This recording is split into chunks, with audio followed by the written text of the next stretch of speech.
Chapter 1 of Lunar Outfitters, and this is part 3. Just means I've recorded and stopped.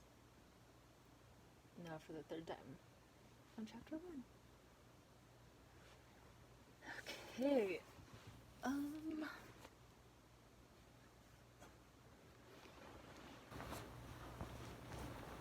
back hurts. Top of page 8. Support. By 1950, Spinell had organized the Industrial Products Division to provide technical and productive support for the economic and expedient handling of military and other specialized research and development programs. All this early work laid the foundation for the success of the Apollo spacesuits. It's one thing to be good as an inventor and develop new products, but one of the greatest qualities that Spinell exhibited was his ability to search out and hire talented employees. This trait was really what made all the difference for the future of International Latex Corporation. Before he died in 1985, Spinell had 2,000 patents to his name, and throughout his time as president of International Latex, he remained innovative and progressive. An article in Ebony magazine in January 1961 praised the company for its practice of hiring, integrating, and promoting black workers at a time when that was not the norm. The company worked closely with Delaware State College, now Delaware State University, a predominantly black college, to develop a program to bring international latex work to the college and to provide students with the training they would need for future employment opportunities. Awesome. That's what I want to do in Corpus Christi at the Purple Door. Over several decades, Spinell spent a great deal of his money publishing editorials and running advertisements in major newspapers that promoted such issues as his staunch views against American isolationism and in support of all programs related to the New Deal. Following the war, he was caught up in controversy because many Republicans linked his liberal-leaning advertisements and the general positions he took to his being awarded large government contracts. However, no connections to any unscrupulous contract awards were ever proven. Spinell donated significantly to various health research programs focused on childhood cancers and other fatal diseases. In the 1950s, newspapers published articles about the money he donated to fly children suffering from cancer to hospitals across the country for treatment. He is remembered by many ILC employees for the impromptu speeches he made over the company loudspeakers at any time of the day or week. The topic of his speeches varied, but tended to relate to world problems and the causes he was concerned about. He could also be found wandering the floor, handing out silver dollars to employees in a bid to boost morale. His employees respected and admired him very much. Leonard Shepard, the man with a vision of the future. Soon after, Spinell began operating ILC in Delaware. He established his main residence in Princeton, New Jersey. He would commute to the ILC facility and often spend evenings during the week sleeping in a hideaway room beside his office. His old Princeton residence is now named Drumpf Wackett, and today serves as New Jersey's Governor's Mansion.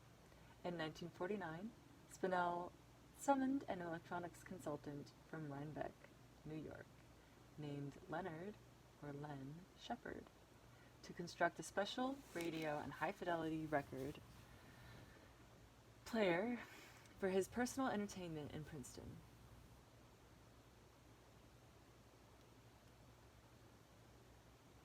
Spinell was immediately taken with Shepard's talents and stayed in touch with him in the hope of eventually getting him to work at his facility. Finally, in 1951, the two came to an agreement, and Len was hired as a project engineer working on the study of latex dipping processes. Years later, Spinell described Shepard as a man of dimension, an understatement. By 1954, Shepard had become the chief engineer for a division that was working on developing the first pressure garments ILC would make. By 1968, He had become a vice president of the company because of the success of the spacesuit program he oversaw. Len was one of those unique persons who did not have a college degree yet constantly worked at a level that made it appear to others as though he did, and an advanced degree at that.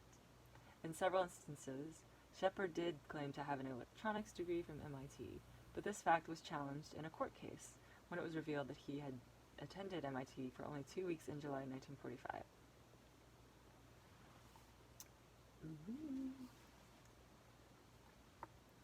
Regardless, Shepard did not need a degree to succeed and do truly great things. One person told me that Len did not graduate from high school. As a young man growing up in the Bronx, he faced many challenges that could have easily set him on a different path. Good fortune intervened, however, and he was exposed to technical training in the electronics field, which he took to rather easily. Shepard absorbed knowledge from everything and everyone around him and put it to good use. Before he died in 1988, at the relatively young age of 61, Len had raised a family, become a private pilot, become a concert pianist, and invented many items outside of ILC, such as electronic fish finder.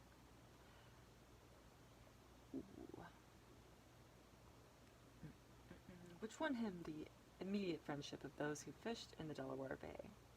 In 1980, following his many successful years at ILC, he formed his own company, Time System Technology, where he worked on the development of precision instruments using atomic power to achieve high accuracy.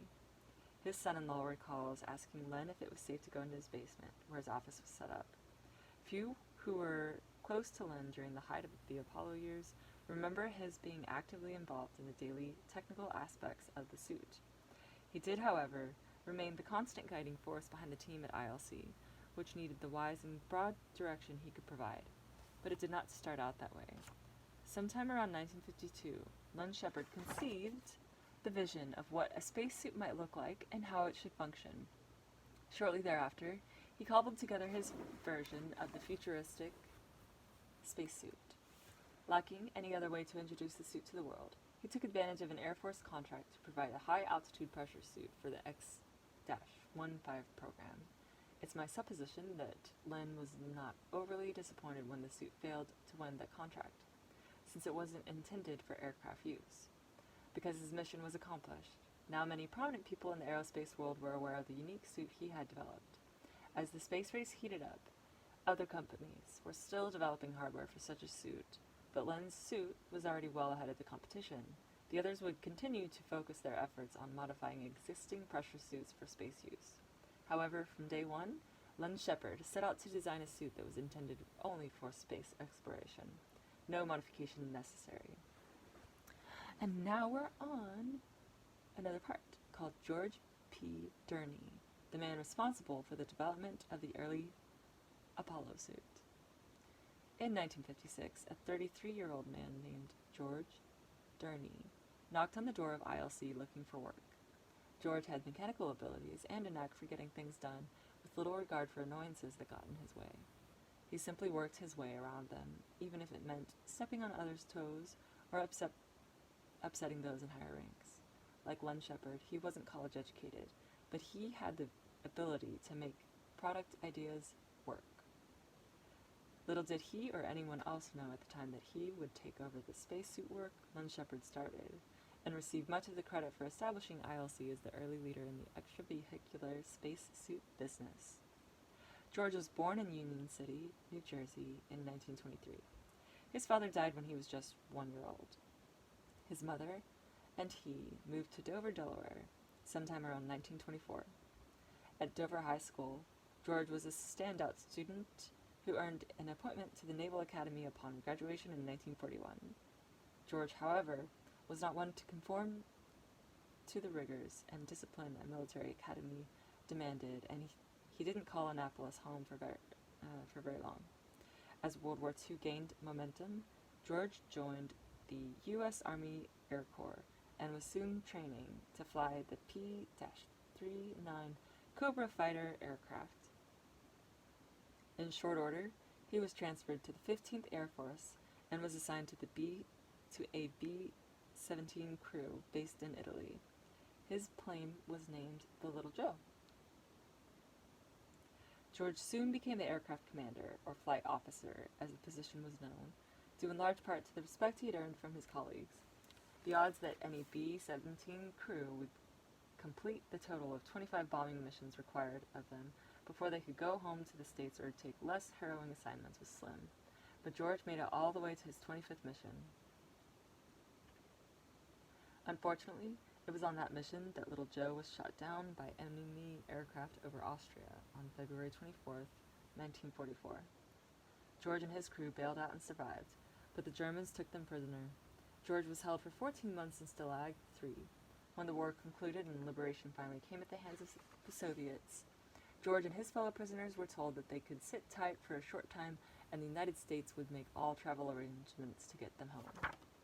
I'm just going to describe some pictures and show some...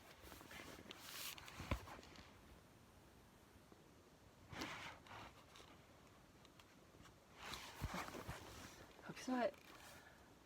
Figure 1.3. George Durney was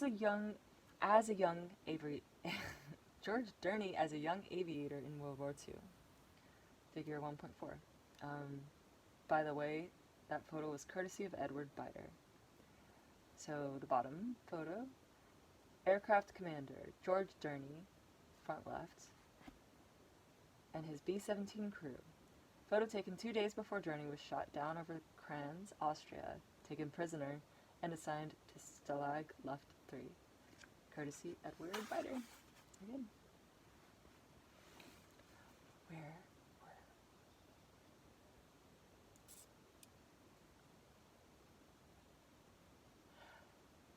Of course, the other option was that they could leave on their own, since the war was now over, and the front gates of the camp were wide open. But who in their right mind would want to travel across an uncertain, war-ravaged Europe and attempt to figure out how to get back to the States with questionable support along the way?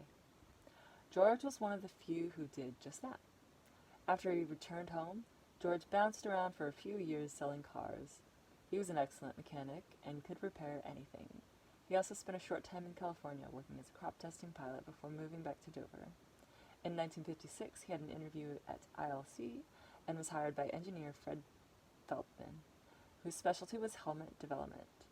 No doubt the combination of George's determination and self-confidence and his piloting background were the selling points that landed him a job working on the pressure helmets ILC was developing for the Air Force.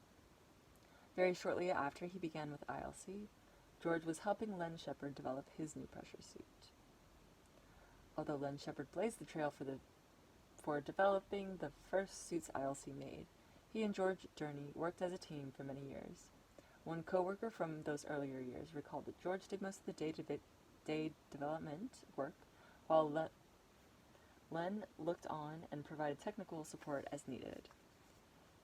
The Air Force continued to look for new pressure suits with advanced mobility, and George worked tirelessly through the late 1950s to develop pressure suits for Air Force contracts and other small projects related to suits. Neither Len nor George ever lost sight of the prize, which was to get their suit into outer space. Between contracts, ILC provided the funding to cover the development work because the company had complete confidence in Len and George and believed there was a good future with a space program that would need pressure suits one day.